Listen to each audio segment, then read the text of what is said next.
And there we go. All right. We are live. Good morning. Welcome, everyone, to Accuracy in America. I am Don Irvine and joined once again by Brian McNicoll. Good morning. Hello, deplorables, drags. I forgot. Oh, no. No, deplorables, drags, despicables, and dog-faced pony soldiers. Jeez, that's like a Joe Biden moment or something. The thing, you know the thing. That's right. Happy That's birthday. Right. Thank you. Thank you. I just hit 61, so I'm just creeping along here and everything like that, as we were discussing before we went live here. Just I'm glad I had my 60th birthday party last year where we could actually invite a bunch of people, because those things you just can't really do these days. And at least my mental health is good enough that I don't get depressed about all of that kind of stuff. I know, it's been rough for a lot of people, not being able to have their celebrations and doing a lot of things. So I'm thankful that things are going okay. Good. All right. So we'll talk a little bit about the weather again. It wasn't really that long ago we talked about the hurricane hitting into Louisiana and other parts of the South down there. And now we've got another hurricane, not as strong, right? I think it's category 2, but it's Hurricane Sally, and it's on the Gulf Coast. So it's hitting mostly Alabama and Florida, going into that direction. But nevertheless, it's, you cannot underestimate the power of a hurricane and hurricane force winds. There's going to be a lot of flooding. There'll be a lot of damage. As I thought about this, coming kind of on the heels of some of the things that we've just been seeing, down in the South, the Southeast, and even part of the Southwest, it's just that, sometimes I wonder if people don't feel like they're getting these gut punches. They've been going through COVID and trying to deal with the job losses and all the other issues there. And then comes this, these natural disasters, which are not unusual in that part of the country. These things happen. Right. If you live down there, these things will happen. But it's got to be kind of that, just a real blow to them when they get flooded out or homes are destroyed by either the hurricanes or tornadoes and things like that. I mean, you grew up down in that region. You were further up, right? A little further up. Right. We were a little more than 200 miles inland. Yeah. Where I'm from. And so what we ended up getting was, 50-mile-an-hour winds and lots of rain and so forth. Not as much flooding, but some. Shreveport has bad flooding problems. And the city doesn't drain well. It's really flat there. That's another thing that happens that people don't realize. It's like, the hurricanes that hit, the East Coast and so forth, the East Coast, is not that flat. The East Coast is not that flat as the South is. It's really flat where I'm from. And, there's places where you can lock onto a car for 9 miles. You can see them coming at you from 9 miles straight away.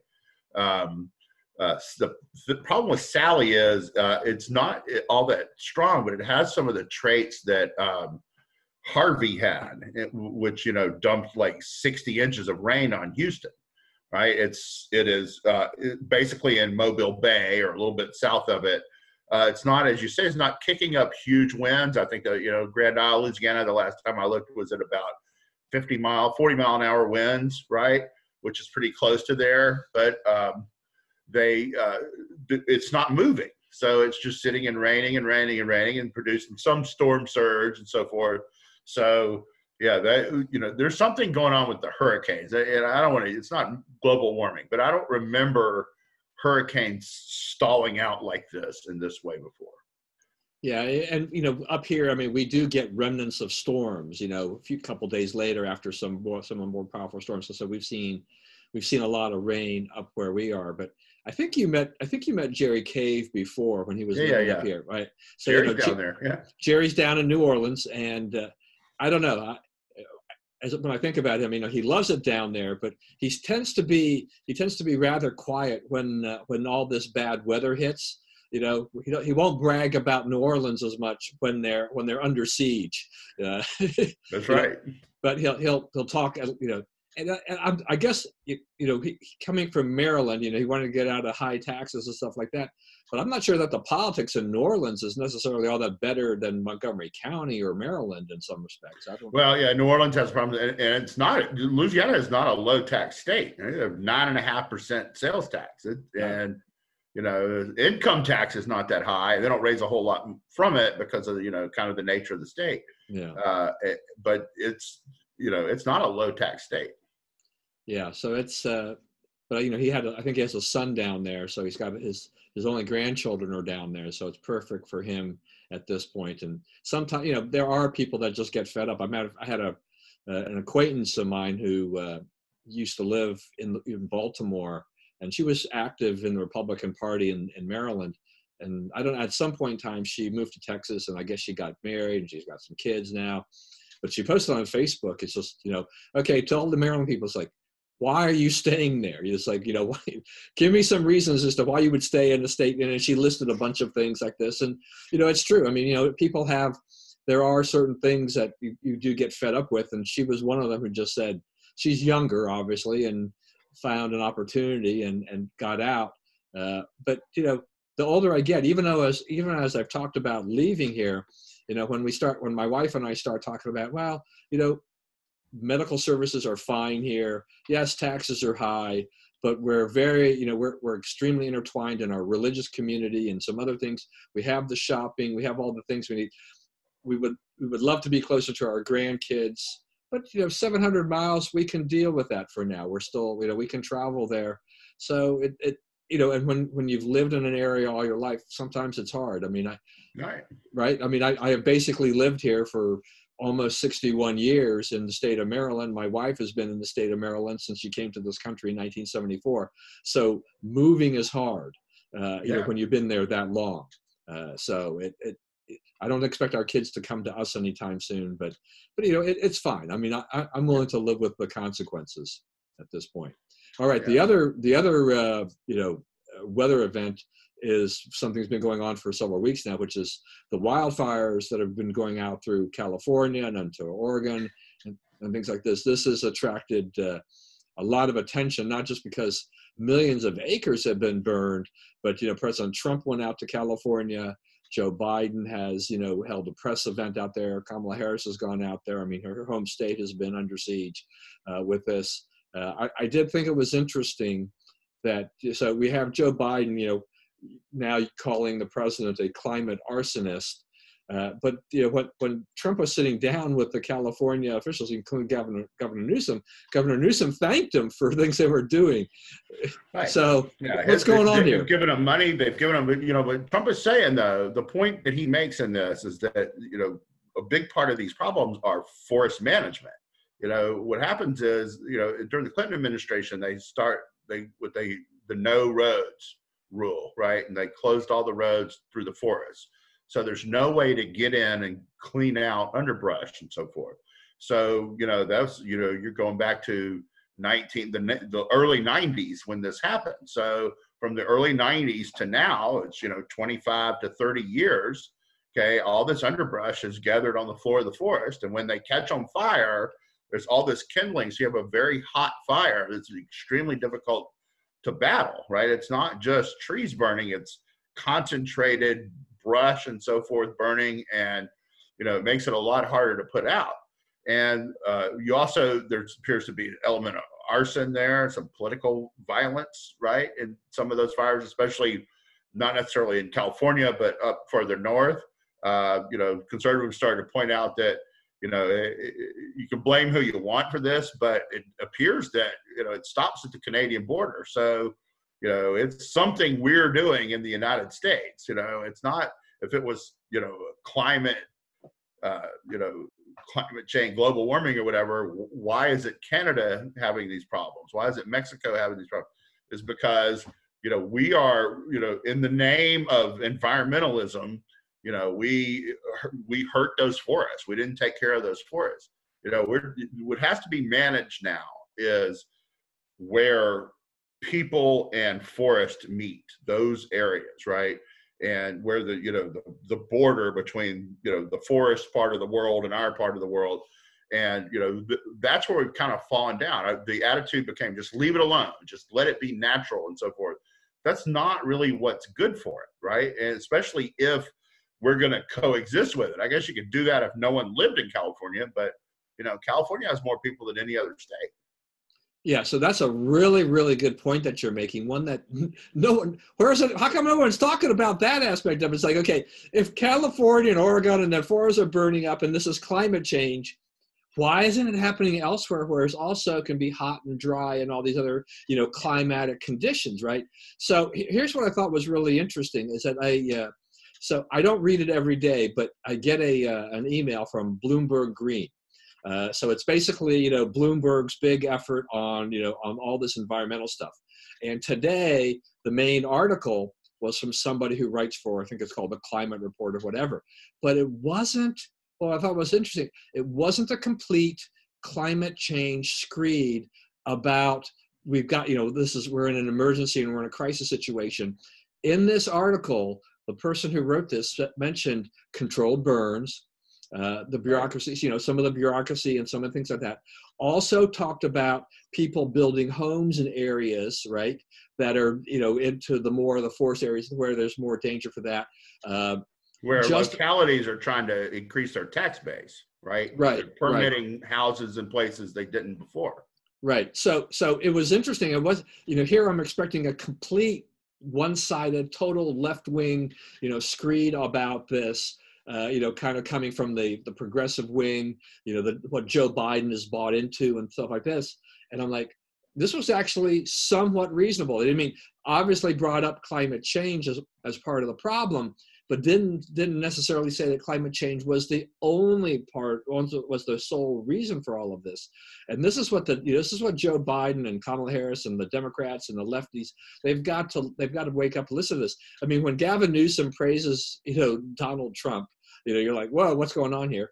And 57, what do you say? 57% of the forest in California are federal land. So the feds do have a responsibility to do this. So this is always kind of the dance between what are the feds doing and what is the state doing? Are the feds doing a better job on their land? Is the state falling down on theirs? And I think Newsom has actually said that they needed to do more. They have not really done what they should have done or as much as they should have done with regard to that. Plus there was something about, I didn't read the whole article, about a gender reveal party with pyrotechnics.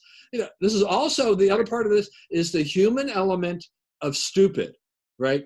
You have a heart, you cannot control human behavior all the time. And so people will do things that they think are fun and cute, but not realizing the conditions that they're under. I mean, California has had drought-like conditions for a long time.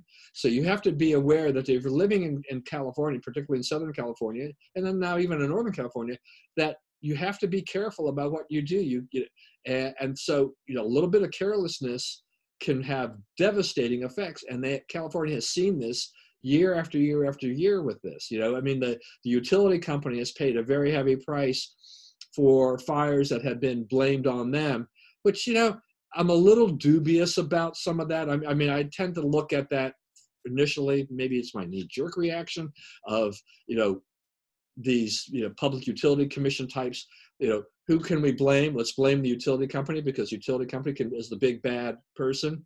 So, PG&E has gone bankrupt. They've been trying to fix things. They've been doing those rolling blackouts so that areas that may have been hot spots, that would be shut down power. Plus they had the whole power. When they had that power, all the hot weather, they actually were doing rolling blackouts to conserve energy. So, there's a lot of different factors going on in here, and you can't say it's all about climate change. Right. In fact, you really can't prove that much of any of it has to do with climate change. Right. I mean, what is the evidence of that? That's wildfires happen in California all the time and have been for centuries, back before there was really anybody living there. So, and we're not in a hot phase. It's not like it's been unusually hot this year or last year or whatever. We had the coolest spring in almost 30 years this year. So, it's not, climate change is probably the wrong place to look for this. Okay. But here's my question. So if you are President Trump, you say, let's change forest regulations to allow roads back in forests and allow this management, allow people to go in and do these things that we see to be done. If he does this before this fire, now, like you say, if you have Bloomberg writing about this, you may be breaking through some public opinion on it, right? You may be breaking some ice now. But if not, then Trump comes in and proposes, we're going to change the way we manage forests, which he did to some extent, right? So what happened there, right? You hates the environment, trying to destroy America. This is for timber interests who contributed to his campaign, blah, blah, blah, blah, blah, right? So when you try to fix these things, then you have to deal with a hostile bureaucracy that A, likes everything done the way it was done before, and B, will not admit President Trump did anything right ever. Right. No, absolutely. All right. Which I think, you kind of saw that yesterday. Right. All right. So we'll move on here because I do want to get your opinion about this whole Bob Woodward situation. You're a veteran journalist. You've been around almost as long as I have. What is your take on all of this Bob Woodward stuff? Okay. Correct me if I'm wrong. Add to this if I don't have it all. But all I know that he said, that has made news out of Bob Woodward's conversation with Trump are two things. One is Trump said, he is trying to put a happy face on coronavirus and not have everyone panic. I mean, the country's already pretty panicked, right? People don't want to go out. Remember, this is the early days. They're having this conversation in March, right? So this is the very early days of this. And Trump is telling Bob Woodward, yeah, I'm not going to tell everybody that, we're all going to die and, run for the hills and all this stuff. We have no cure. We don't know what's going on, and I would argue that was a correct strategy. And, at this time he's telling us, he's saying he's being more cautionary than Fauci, than certainly any Democrat in power, right? Pelosi is inviting people to go to the Chinese New Year parade. The people, de Blasio is telling New Yorkers to go out to eat. Joe Biden is calling him xenophobic and racist for, cutting off travel to China. So Trump has actually taken actions, and the Democrats are saying he's full of it. He's being alarmist. Okay, this is the time period when he is now accused of downplaying the virus, right? He never told anybody to, forget this, it doesn't matter. But he said, we think we can get this under control, which I think was important to hear at the time, because what would we have done otherwise? I mean, we're kind of given to panics and conspiracy theories and so forth in a way that we haven't been in a long time, right? Because we have this avalanche of new access to media and information. And when we, those and all these new media sources, has brought in a lot of panic peddling. It's like, these things go in cycles. Like, that was a staple of red journalism back a century and more ago, was to create panics, right? The Spanish-American War was basically a panic created by a newspaper, right? So, so now, that kind of crushed out, right? The traditional media took over, won the day, right? But now we're back, there's another explosion of media outlets. And so now, panic sells. And so you have a new generation of journalists preaching panic and going for panic. So he was counseling a very real threat. The other thing, the only other thing that I know of that came from this is Bob Woodward saying he doesn't think Trump is the right man for the job. Well, I could have guessed that 4 years ago, right? 2016, right? Any time, going back into history, no one ever assumed Bob Woodward was for Trump in any way in this, right? So why are we shocked that he says he's not for him now? Yeah, it's been interesting. I mean, I've been trying to sift through this a little bit. I mean, Woodward, part of it's like, why did President Trump talk to Woodward knowing who Woodward was and is, and kind of like, he's definitely been criticized by some conservatives for that as to why do that.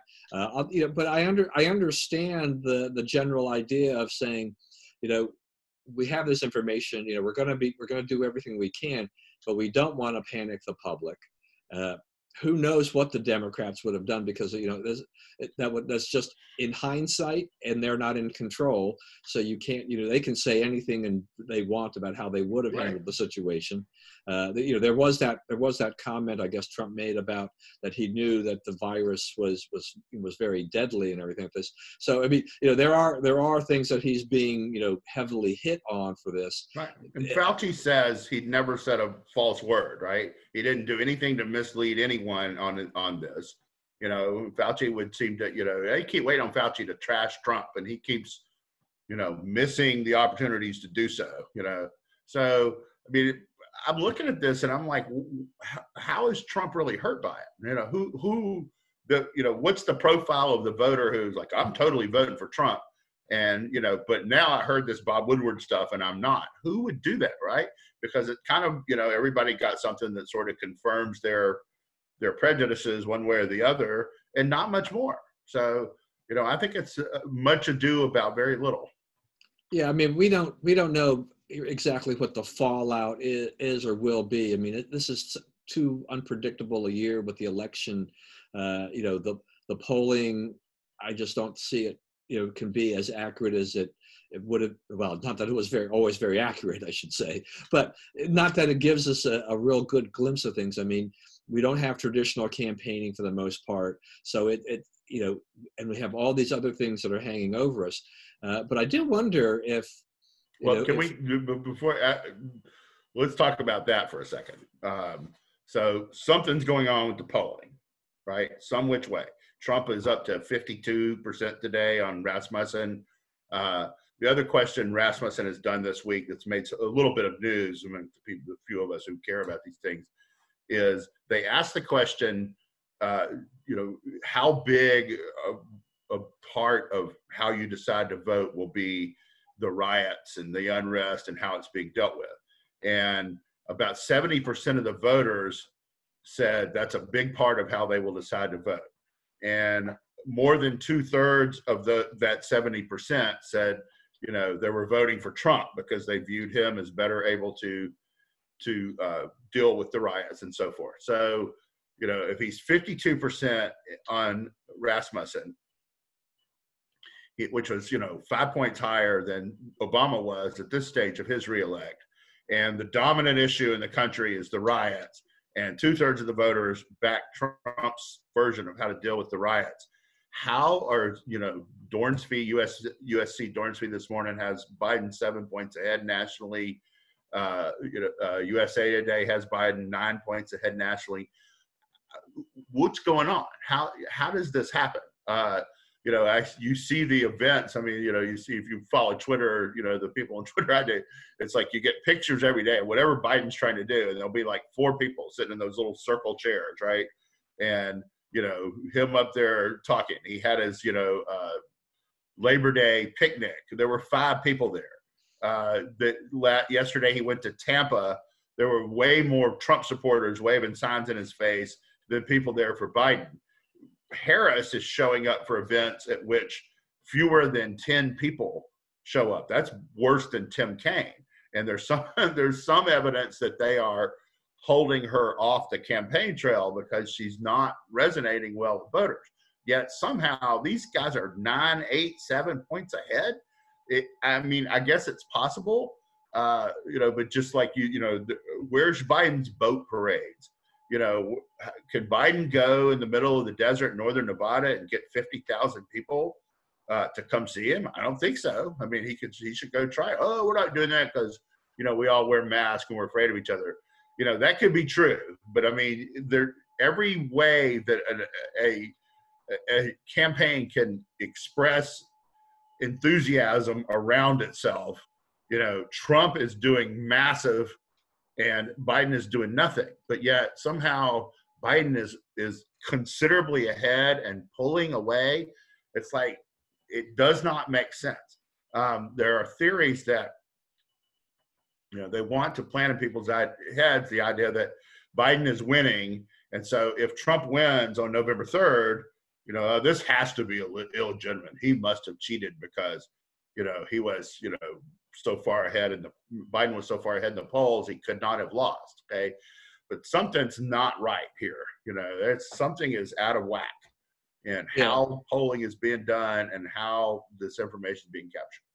Yeah, that's interesting. Look, Bill Maher, he keeps sending out warning signals, to the Democrats. It's like, if you think it's like in the bag, you're whistling Dixie kind of a thing like that. It's just not. Michael Moore too. Yeah. They keep sending out their warning that don't get, and frankly, I guess in a lot of ways, I'm okay with Biden leading in the polls as they're reporting it, because if it makes the Democrats feel like they've got this in the bag, that's good. If they think by having these polls out is going to depress Trump voters from going out and voting, I think that it's going to have exactly the opposite effect. I think that because of the enthusiasm gap between Biden and Trump, it's only going to rev up the Trump people even more. Well, the USC poll that came out today said that Trump is losing enthusiasm. Trump voters are losing enthusiasm for precisely the reason you said, because it doesn't appear he can win. And I'm like,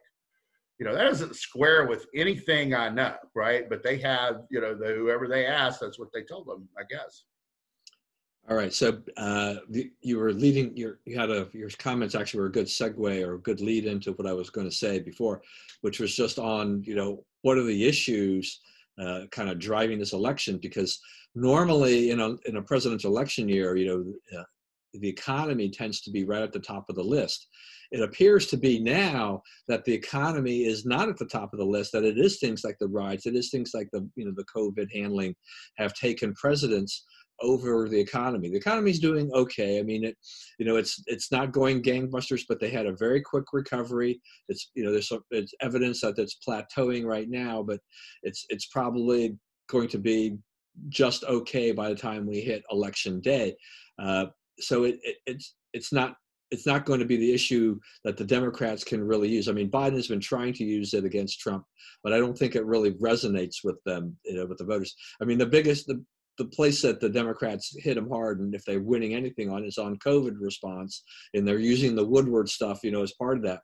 But when it comes to law and order, Trump has got this hands down because the Democrats didn't respond quickly, and it's mostly Democrat-run cities that have just kind of sat back and said, well, whatever, and just seen their cities, being torn apart. There was a report this morning, I think, that insurers are going to lose like $2 billion or something like that in insurance claims in Minneapolis after George Floyd.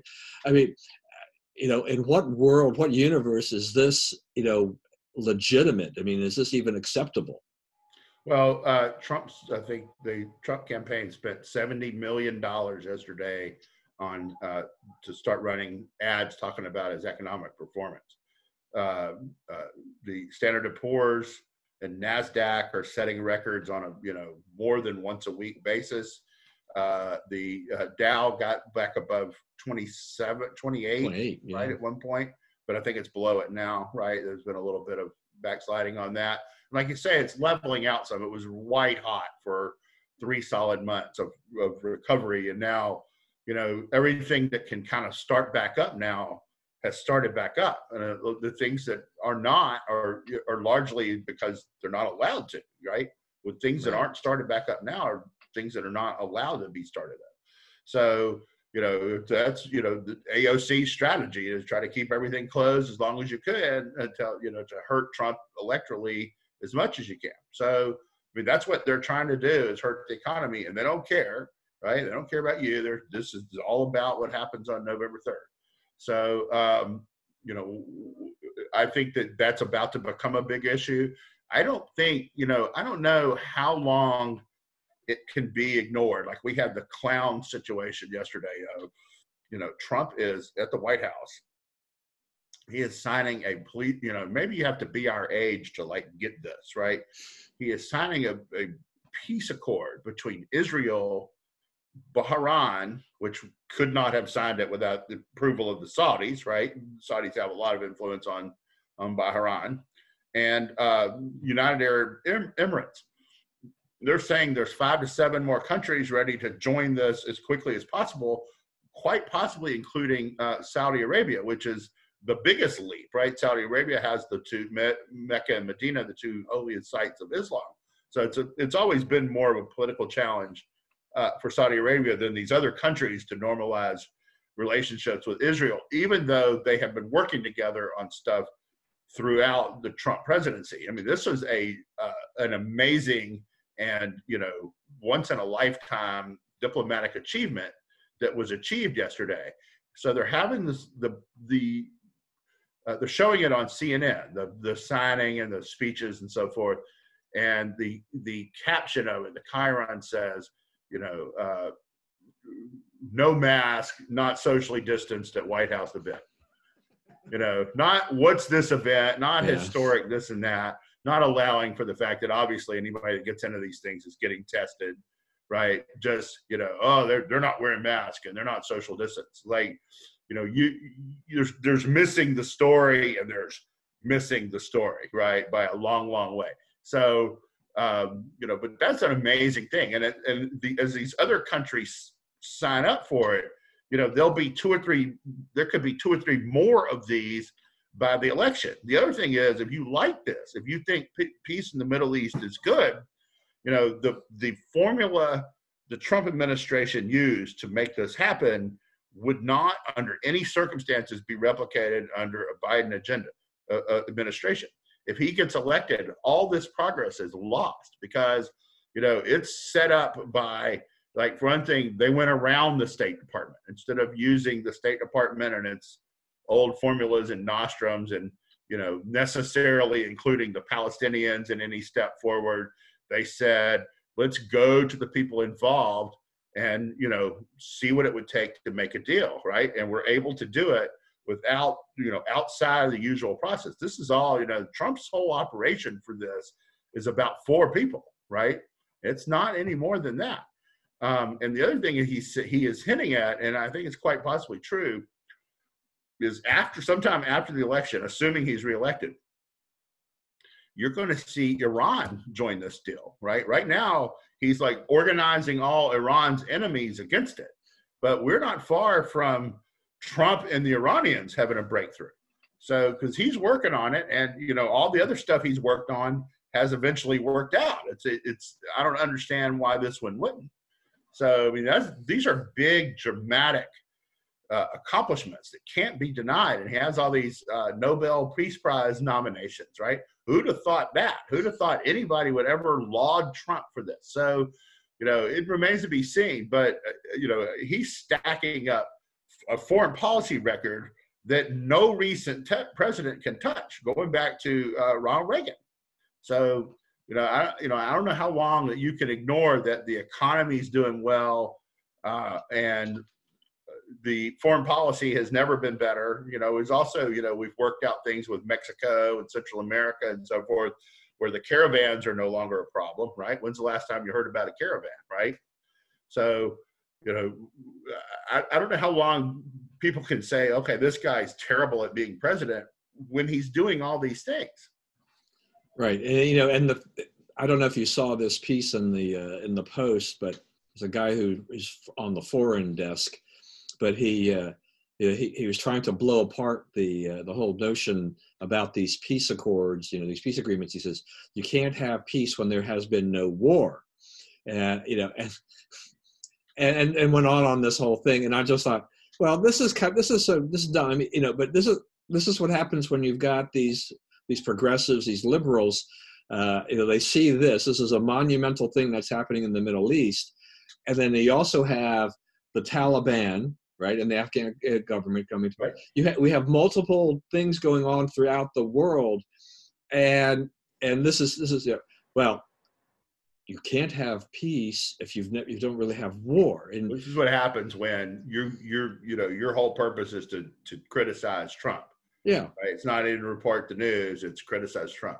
Yeah, it's just very hollow. I mean, when you see this, and back to the economy. I mean, I think one of the problems for Biden is, in their initial attempts, at least, to criticize Trump and the economy and talk about he inherited the one of the best economy going on. There was growing, it was still, all this kind of thing, was just that downplay how much it had slowed down during the Obama-Biden years to begin with, and just discounting the fact that we had a pandemic that shut down the entire world more or less. I mean, you can't, it didn't seem, doesn't seem he's talking about that as much right now, because I don't think it really resonated. I think a lot of people were just too smart and said, how can you compare all those things? It doesn't make any sense, and because they're doing better than they were several months ago, they feel better about it. They feel more optimistic going forward.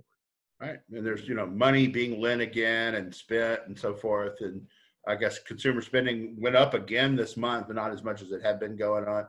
So, the country's coming back despite their efforts because of Trump's policies. It was low tax and took care of those businesses during the off period and so forth. I just don't, the failures, the things they talk as failures, like, let's talk about the coronavirus, right? They want to make that an issue. How many deaths would they have found acceptable if, the CDC says only about 9,300 people have actually died of coronavirus, right? So if you accepted that figure, would the Democrats consider that a success if we held deaths to 9,300? Or would all the quotes be the same and you just drop 9,300 every place they drop 180,000 or 190,000, whatever number they make up? You realize we're not actually counting who dies anymore. We say that it's on a trajectory to produce X amount of deaths. And so every day they just add whatever the predicted number is. It's not like they have that many death certificates in their hand and they count the death certificates and then say, okay, we have this many more. They're not reporting stats like that. Right? They're just saying, if it's been this long, it must be up to this, right? And the predictions were for about 2.5 million people to die, right? And everybody was straight with that prediction. So if we're sitting here at 190,000, we're at what, 9.5%, right? Or something like that. Yeah. So, I mean, at what point, what would you have found acceptable? And, the question that he's going to pose to Biden during the debates, what would you have done differently? Because Biden hasn't been able to elucidate anything he would have done differently that would have made any difference. He would have said more government control. The one thing he suggested, national mask mandate, right, was unconstitutional. He had to walk it back because he didn't know what he was talking about. So, I mean, at some point, people have to look at who these guys really are and what they can really do as president in the next 4 years. And, Biden, I mean, I don't know if you saw it, there's a thing out this week. People are leaving his campaign because, they say that there's a drug called Namenda, okay, that's an anti-dementia drug that he's taking that makes him incontinent, and that's why he won't take questions after these events. It's because you got to go pee, right? He can't hang. He's got to keep going. So, there are days when he's not. At one point, they said he thought he was running against Gary Hart in 1984, and there are days they just have to take him off the trail. Like last weekend, Biden, he made one public appearance. He went to his granddaughter's confirmation at the church he supposedly goes to every Sunday and could not figure out which door to go in. So, I know all the doors to my church. I don't know about you. You probably do too, right? So, I know which door to go into. I mean, and you can see him like going in the wrong direction and getting redirected a couple of times, right? So, I mean, at some point, and the thing the person puts in it, because a lot of people can say, this is an anonymous source, anonymous source, this and that and the other. Like, that didn't bother you when it's Jeffrey Goldberg saying Trump called the soldiers suckers and losers. Oh, we totally believe that. People say to me, well, the journalists confirmed it. I'm like, no, journalists can't confirm it. Sources confirm things. Journalists don't confirm things.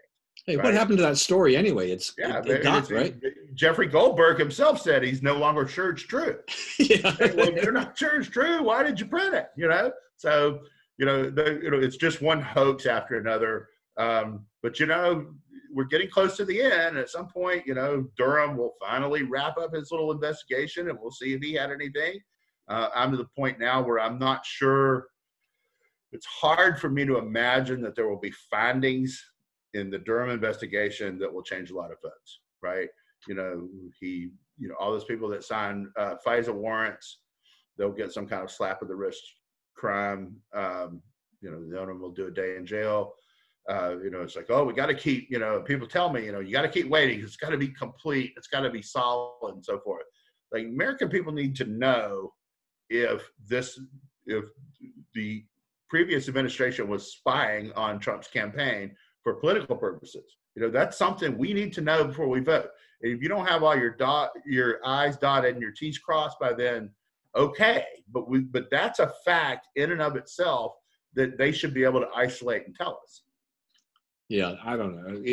And on to Biden too. With there was some clip I think I saw where he was telling reporters or somebody, where he was going to be next, and he's like yelling out to his campaign people. So where am I going to be tomorrow? Kind of, just these things. But plus we had these. Were they Freudian slips, or what was it? When Kamala Harris says right. The Harris administration, and then Biden goes the Harris-Biden administration. What she said was the Harris administration with Joe Biden. That's like the Archie Bunker show with Mike Stivic. Right? I mean, this minor guy who comes in and talks to me from time to time. Right? So the fact that happened twice in one day tells me that they're looking at polling that says that she may be the better shot to attract votes than him. Right? I can't imagine why. I mean, it doesn't seem like an accident that it came out in the way it did. So, and then Twitter made it where you could not access Harris's remarks. Right? Harris saying that, they took it off where you couldn't see it on Twitter. Oh, that's really funny. Shh, we don't, don't let them know. So, I don't know. To me, that's kind of a weird thing. And I think, that's something that Trump needs to flesh out in the debates. Is like, which one of you guys is running, and like, what are their roles going to be? And, are you really the candidate, or are you a stalking horse for somebody else? Yeah, and so we also have what is Latin American Heritage Month, or Latin Heritage Month, and so Biden's down there in Miami for this thing, and he comes out on stage, and he brings out his phone, and he's like, "Hold on for a minute," and he plays a little clip from Despacito. Yeah. And then it talks about if I had as much talent as they would, I would have been elected by acclamation or something like that. And you're like, I mean, even reporters are like, what the heck was that? That is, to me, it's like, he gets a free pass for, that's naked pandering. Naked, racist pandering. Here, I do Spanish things. I listen to Spanish songs. I think they're good, I mean, that's what that is. That doesn't unite America. Their whole thing is what group you're in means what group you're in, right? And it's like the individual has no agency. It's all group. It's all done by group. And, they can't look at it any other way. And I don't know. I thought that, that was disgusting, but it's like, it'll get passed over. It's, it's one but other people, I mean, Mercedes Schlapp came out and says, it says, does he realize that it actually translated into slowly, which is perfect for Joe, Yeah. So we've had, and I think somebody else was saying, it's like slowly breathing down your neck, part of the lyrics. So it's just, I don't think he even knew what the song was, but he had Eva Longoria, and the person who sang it was there as well. And yeah, I mean, pure naked pandering. A Republican had done this, they would have been ripped up and down, one side or the other. But there are. Yeah, and deservedly so. But Biden, he's going to get some of that. What about his wife? Dr. Jill there with you have to, what is it? Vote for science? Is that what? Yeah, vote for science is what she tweeted, and apparently she got ripped pretty heavily on Twitter for saying that too, because the pro-life people came out there and started making a lot of comments about, well, when is the life and all this kind of stuff like that. So I'm not sure Jill. The thing that said, by the way. Something to watch in this, that said that Biden is losing it and he's taking this drug and so forth. The same piece said two things. One is, we'll know pretty quickly yeah, he's getting worse, and everyone will be able to tell it pretty soon. And you'll have to make your decision. Do we want an addled old dude as president?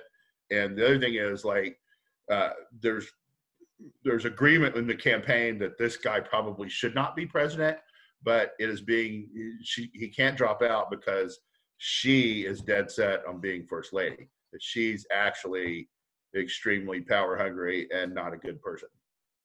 So she's the current version of Hillary Clinton, kind of. Yeah, I'm not a Jill, and how did they get together, right? She was married to someone else and started cheating on her husband with him. So, all right. So let's just, as we get down here closer to the end, I just want to kind of get an update or some thoughts of you about, these riots that are still taking place in Oregon, in all things. But we also had this incident over the weekend where these LA sheriff's deputies were shot in their car, and at the hospital, there were some protesters that were apparently blocking the entrance of the hospital and all this stuff. LA Sheriff's Department said, people's lives are at stake here. You can't do this. I mean, they were shouting some anti-police stuff, but I didn't see a whole lot about that in the liberal media. Saw some in the conservative media. What's going on here? So to me, that's sort of a watershed event. That says things are out of hand, right? If people are just walking up and shooting cops in their cars in a way that, like, the riots in Portland kind of haven't, that's just sort of angry people in an angry city doing angry things. But this is, we're not, and there's people standing on the street laughing about it and not helping and so forth. And this, lady cop got out and saved the other cop's life, and did some extremely, and I guess the president's given each of them $500,000, to help with their recovery and so forth, just out of his own pocket. That's something that's, Trump can do that really not many other people who've ever been president can do, right? Is he's got it. He can just throw them $500,000 each. And I'm sure that we'll get a story today out of how that violates some ethical rule that, and how could he do it? What a commie or whatever. But, that's a move that not many people can make. And it shows an instinct to, like, help in that situation. So I believe I read this morning, and I've been swamped since then. And then, coming up to the start of the show, that they may have found the person. I haven't seen a follow-up on it, but they may have found that person and arrested him. They also arrested the thing in Pittsburgh where the lady went and just grabbed the drink off people's table and drank their drink. And she got arrested, and some other people got arrested. Also, on the subject of riots in Lancaster, Pennsylvania, a guy charged at cops with a knife. He had been dealt with by the judiciary system for 4 stabbings, 4 different times arrested for stabbing people. Now, what is a guy who has stabbed 4 people doing on the street, right? He apparently was bipolar, was off his meds. So he attacked cops with a knife. Cops shot him. There was a riot. The next day, they went and picked up the people who did the rioting, and they jailed them. And some of them have $1 million bond set against them. And that's been the end of the riot. So it is kind of a blueprint. Get the rioters off the street, really put them in jail, really set a high bond on them, really hold them till their court dates, and then you take out, it's like, how did we solve violent crime in this country, right? Remember the late 80s, early 90s, big wave of violent crime. How did we stop it? Long sentences for violent criminals. They were taken off the street. So if you take them off the street, they're not going to cause the problems anymore. Yeah, and I'll say, too, about all these things is that one of the biggest fallouts from all of this violence across the country are Black police chiefs resigning, retiring. Right? I mean, these are people that have just been raked over the coals by their own people, in essence. A lot of, they're like this, and this is a huge loss for these police departments to see these the top ranks resigning, retiring like that. I mean, those are years of experience that cannot easily be replaced. And and you have what was it? Was it Rochester? I mean, that's where I think they had 7 top officials resign. But that mayor up there is just a disaster. I mean, she with all of this, I mean, unbelievable that how if you're living in Rochester that you can actually believe that this mayor deserves to stay in office. Right. That's another one, you don't see this story in the news either, but apparently Trump is within the margin of error in New York State. Right. How does that happen? Right. He shouldn't have a chance in New York. But, there's been so much of this, and it's all attributable to Democrat leadership that people are turning their backs on Democrats who never thought they would. And we're seeing occasionally, like I think we just saw another Democrat sheriff flip Republican or something like that. So Right. These things are happening, but and cops lining up to endorse Trump, cop unions. Okay. And what that means is, as you know, Montgomery County, this is a huge deal. The cops actually get out and work the polls and actually put up signs and actually do phone banks and so forth. So having the cops on your side, it's bigger than just a cop saying to vote for somebody. It's a potential game changer. You're buying a big get out the vote operation. All right. 2 minutes. Go ahead. 2 minutes. So there's this thing, Cuties. Have you seen this?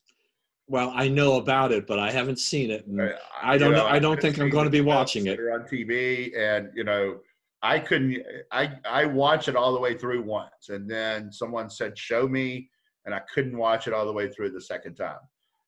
So it is a show done by Netflix about a little girl dance team, and the dances they do are, right out of a strip bar, and grossly sexualizing these children.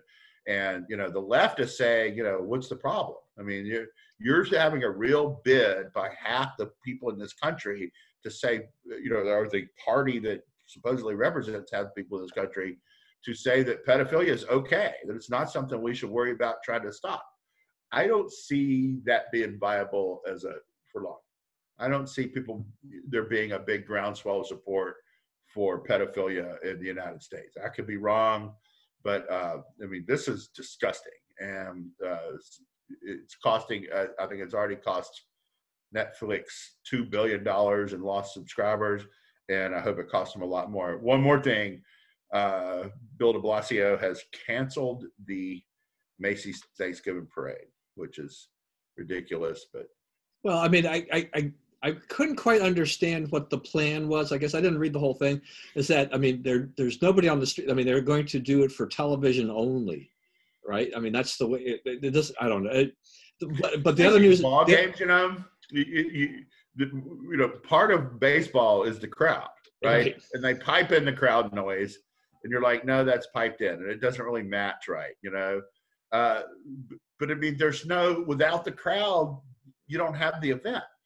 Right. I mean, there was a report this morning that de Blasio, they're going to do a week-long furlough, including himself in the mayor's office and stuff like that. I do want to ask you, though, I'm just going to go and I want to talk here just because you just brought up this crowd situation. So I want to ask you, as the eminent sports authority here, how much of the crowd effect does it have on the ball players? Because I was reading an article, about the Nationals, who are just having a horrible season for lots of different reasons. But Adam Eaton said, one of the things is that, he relies on the crowd. I mean, there are players, I think this is true with a lot of people, is that there are a lot of players that get a lot of their energy from the crowd. And without the crowd, Adam Eaton's having a terrible season. And I kind of wonder whether or not, Cody Bellinger or Max Muncy of the Dodgers or some others that are struggling, Javi Baez, whether or not the crowd has also played a little effect. They're not getting jazzed, juiced, and ready. And so mechanics are failing them, and a lot of other things are failing them at this time. I kind of come at this sort of from the other angle, because I've coached for years and years, and most of the games that I attend, we won a national championship once last year. And, the national championship game, we probably had 8 fans there. We were playing in South Carolina. The 8 parents who made the trip were there. That was it, right? So, I have played games that had less importance but huge crowds. We played one night where there were 2 McLean teams and 2 Chantilly teams in this league.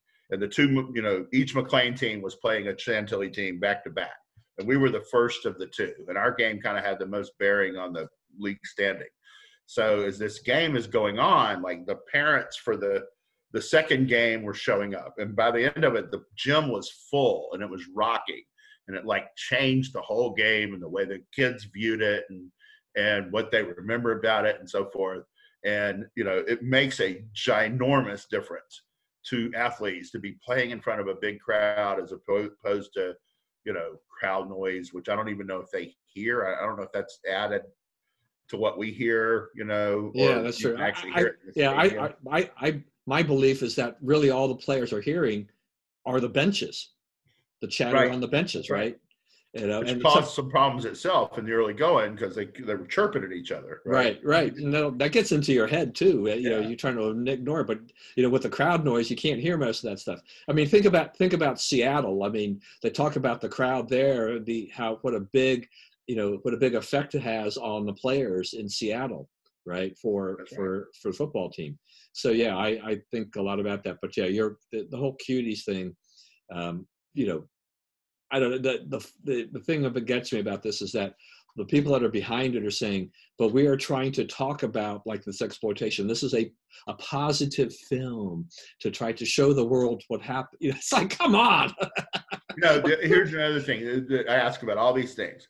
Like, what parent let your kid go to they auditioned 700 people for this thing. So 700 sets of parents, assuming there were no sisters, right? Went and tried to get their kids into this thing, right? And it's like, maybe you didn't really know what was going on, but like these people at the end of it, they did. And then there's people in there choreographing these dances and so forth. It's like they didn't just do that one time. They did that stuff 50 times, 100 times to get it right, I know in A Few Good Men, the courtroom scene with Jack Nicholson and Tom Cruise, that You Can't Handle the Truth, that Jack Nicholson did that scene one day. He said and did that scene 40 times in a row so the other actors could get their parts right. So, I mean, you're doing these things over and over and over. We only see it once, but it's got to be done repeatedly to produce the movie. So, how do parents let their kids go to Neverland Ranch or whatever it was that Michael Jackson had? Right. What were you thinking when, Michael Jackson invited your kid over for the weekend? It's like, I know, but they do. There's something out there that I have money. I don't know. It's like, but I don't need money bad enough to put my kid in that position. Right. Ever. Right. All right. And on a more positive note, the Big Ten is going to play. They are. They are going to play. Pac-12 pretty soon too. Yeah. So it's happening. All right. Well, thank everyone for staying and hanging around here for the show and watching us today. We appreciate it. Please stay safe and stay well.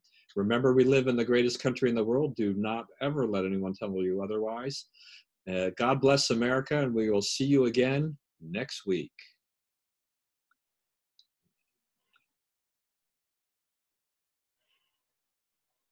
Live stream is ended, so that should do it. I don't know why I always say it's recording. All right, we're done. Thank you. Right. That was a good one. Yeah, it was. We'll see you again. All right, talk to you later. All right, bye-bye.